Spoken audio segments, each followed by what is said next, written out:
long before anyone else from the wedding. Then again, he drank less than anyone else from the wedding. He takes the table by the window. Thick panes of glass shut out sound and cold.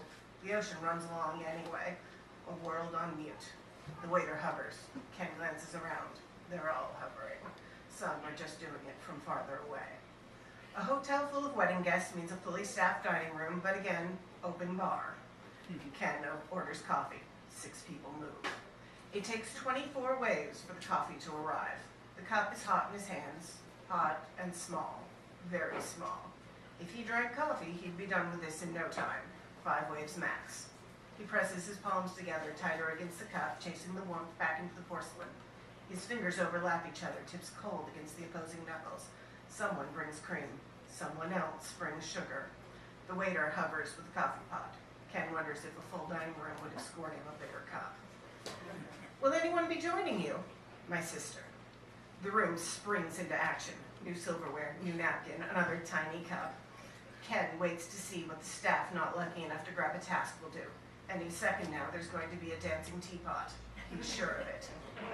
I thought your sister couldn't make it. She's flying in this morning. Couldn't get out in time to make the wedding, but she's meeting the family for a couple days at the beach. She asked me to meet her for breakfast.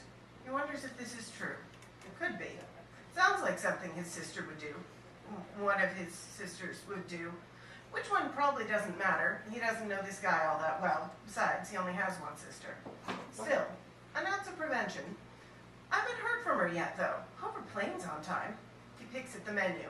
Heavy paper covering heavy leather, held at the corners by heavy ribbon. The words bubble slightly off the page, delicate curlicues at the end of each one.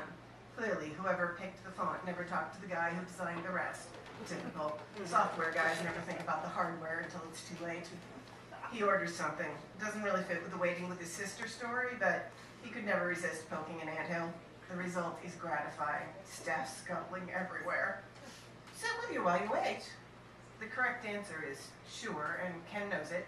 But what if this guy knows one of his sisters better than Ken thinks he does? That could be problematic. Plus, how will he figure out which sister the guy knows without making it sound like he has more than one sister? Which he doesn't. He knows he doesn't. He's waited too long to answer. 6 waves at least. Now 7. Note to self. No more than 2 waves between question and answer.